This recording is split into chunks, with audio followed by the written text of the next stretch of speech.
Hi, I'm Rudyard Griffiths, the moderator of the Munk debates. Before each debate, we sit down with our presenters. We get a feel for what they're thinking about the topic at hand. And it's my pleasure to welcome here to Toronto, New York Times columnist and presenter at the Munk debate on capitalism, David Brooks. David. It's good to be here. I want to maybe start with the kind of origin story, so to speak. What drew you to an appreciation for the power that you see in the free enterprise, free market model? Did you kind of go through an intellectual journey? Because if I look at your biography, your Wikipedia page, it suggests that you didn't start here, you ended up here. Right. What is that story? I was a big socialist in college, and if you go to YouTube and search Milton Friedman, David Brooks, you get a picture of a 21-year-old me as a socialist arguing with Milton Friedman and getting crushed by him, by the way. But I was then stayed a socialist. Then I became a police reporter in Chicago, and I covered bad housing policy and bad social policy. There were homes I covered called the Robert Taylor Homes, a big project, and Cabrini Green, another big project. And those were built by very well-meaning sociologists and city planners who wanted to improve the lives of the poor. And instead of making things better, they made everything worse. They tore out all the social fabric and social capital that were in those neighborhoods. And very quickly, they became dangerous sort of poverty traps. And so I said, well, you know, it would be great if we could plan the future and just re-engineer society. But it just doesn't work. Society's too complicated. So change has to be incremental and slow, but constant. And so I became in favor of that kind of thing. And what I see in capitalism is a learning process. Capitalism sends you price signals. It sends you share prices. If you screw up, it tells you. And so you can constantly learn. And capitalism isn't my religion. I have 2 cheers for it, not 3. It has big downsides, but it involves endless learning, and so it produces better places to live. Do you subscribe to the idea that it also has this global effect, that over the course of our lifetimes, we have seen the spread of capitalist ideas, capitalist thinking? Do you see that as a net positive for people around the world? Others, maybe like your debating opponent, Yanis Varoufakis, obviously have a different view of capitalism's effect on the developing world. Yeah, it's complicated, so there's going to be both sides, but I see it having a tremendously positive view. And I covered the Soviet Union, and Russia now is no great place, but the Soviet Union was truly an evil empire, truly mistreated people in awful ways. We've seen the greatest reduction in human poverty in human history since 1982. In 1982, 48% of the world was living in extreme poverty, under $2 a day. Now that's down to 12%. 1 billion people have been listed out of poverty. That to me is one of the single big achievements of our lifetime. And it's not because we got better at planning, it's because China and India and parts of Africa moved in a market direction, and the market lifted them up.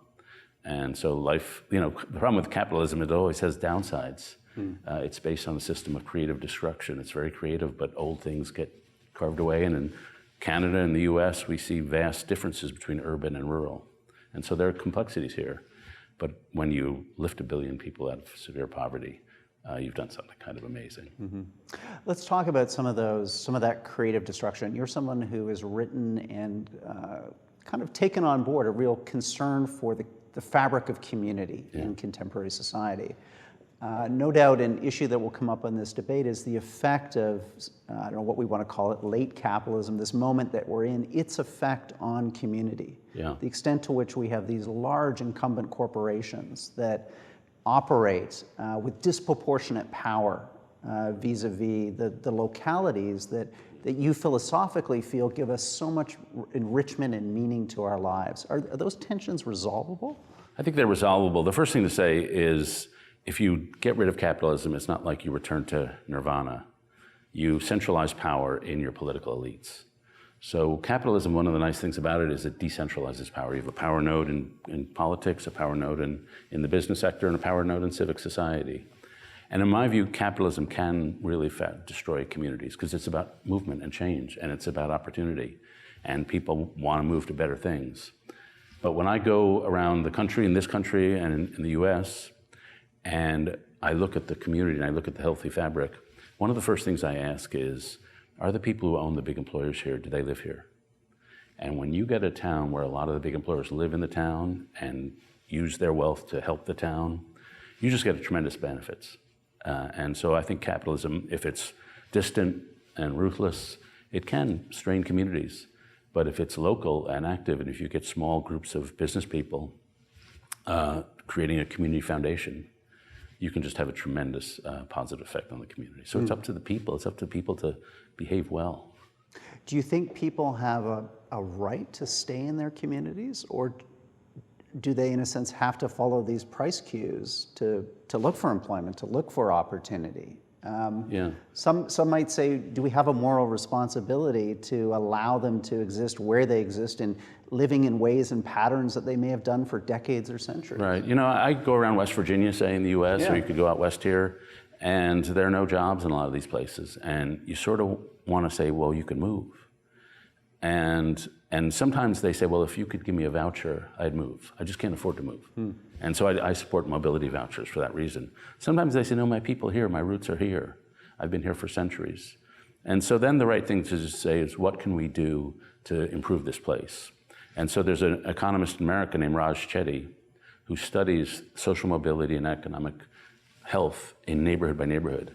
And the amazing thing, it varies tremendously across neighborhoods. The neighborhood is the unit of change. If you have a neighborhood with a good school system, strong social institutions, and intact families, you're going to have a neighborhood where people can do well there. And so there are all sorts of ways which I spend a lot of time thinking about how to create those three things. Is there a role to redistribute wealth so that government has greater resources to provide those types of services? Yes. So I think one of the mistakes conservatives made, and I worked on the Wall Street Journal editorial page, was we thought that every time you increase the size of the state, then you decrease the dynamism of the marketplace. And so it's very important to distinguish between supportive state action, like education, or I think Canada's done a great thing with child credits, versus regulatory state action, when the government elites actually get in the middle of corporations to determine the decisions they're going to make. And so as I look to the Nordic countries, to for example, corporations controlled by workers sitting on boards, these types Right. of reforms that we see in Europe. Right, if you take away, and I think you can do that to some extent, but if you have political elites essentially making those decisions, if you don't have a stock market, so you can't tell who's doing well and who's doing not, then you really damage the workings of the market. So I look to Scandinavia, and they have big, generous welfare states, and they can have those big, generous welfare states, which are very supportive, because they have truly free economies. They have, no corporate taxes, no minimum wages, school choice. They have a lot of no inheritance taxes. And so I think it was a mistake to think the central argument was big government versus big market. You can have big market and big government so long as it's the right kind of supportive government. What's your prescription for economic inequality? Because economists like Thomas Piketty have argued in a sense that this is a structural feature of capitalism. It's not the exception, it's the rule. And Right. if you look at the latest numbers out of the United States, it seems to be getting worse, not better. Based on your model of maintaining these market cues, having the efficiency of market mechanisms, how do you address such a big, challenging problem like economic inequality without again risking giving power to these political elites to sort it out for all of us? It's worth pointing out that we've, over the last 30 years, seen the greatest reduction in global wealth inequality in history. And so what we have is people in Malaysia and Vietnam getting much closer to people in Canada and the United States. The disadvantage of that great achievement is that for low-skilled workers or working-class workers in places like Canada and the United States, suddenly they're competing against people in India. And so you have what they call the elephant-shaped curve, which is people at most income scheme, they're doing great. But then it goes down like the trunk of an elephant, and the working class is not doing well. And then it goes up again. And so we've just got to have programs to help those in the bottom. And one of the things that I think should be done is our education system has not kept up with our technology. And so we have to have early childhood education, human capital policies all the way through life. And one of the things you notice about inequality is that it is rising. It is also a product of productivity. There are, especially in urban places like this, or where I live in DC or in New York, a number of people who are just super producers. They marry people who are also well educated. They pour tons of resources into their kids. Those kids grow up, and some of them work in banks around here and work 80 and 100-hour a week jobs.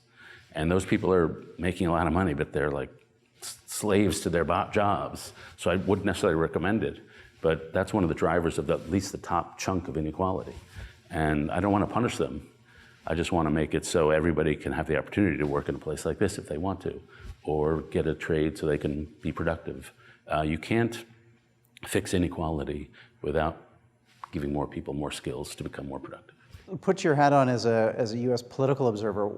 How would you characterize this moment that we're in, where we're seeing some real energy around these ideas of democratic socialism, greater wealth redistribution? Is that something real and enduring now in American politics, or is this a flash that maybe is a reaction to Trump or simply a reaction to the financial crisis? Yeah, well, a lot of things are happening. My general answer is that Trump was the wrong answer to the right question. A lot of people in rural places have seen their communities torn apart by a lot of different things, a culture of hyper-individualism. And so they've seen their, the place they love fall, and they say, I got to make some change, make a shot. And then a lot of young people have gotten out in the US with huge amounts of student debt. And so there are real problems, as there always are in capitalism. The thing I would ask is, the question is, are we going to swap it out for something new? And so I would ask people to walk around Toronto and think, is this such a crisis that we need to swap it all out? I'd ask them to look at the national income statistics and see that Canadian wages are growing by 4.5% a year. Well, is that such a crisis we want to swap it out? Or, my wife works in Hamilton. Hamilton has had some economic things hit it, but things can recover. And capitalism is great at innovation. And so I do think there are fundamental challenges, but I personally don't think it's a crisis that we want to rip it out and hand it over to a system that has failed every time it's worked. I mean, the weird thing is about this debate is we've had 150 years of history here. It's not theoretical. We've run the program.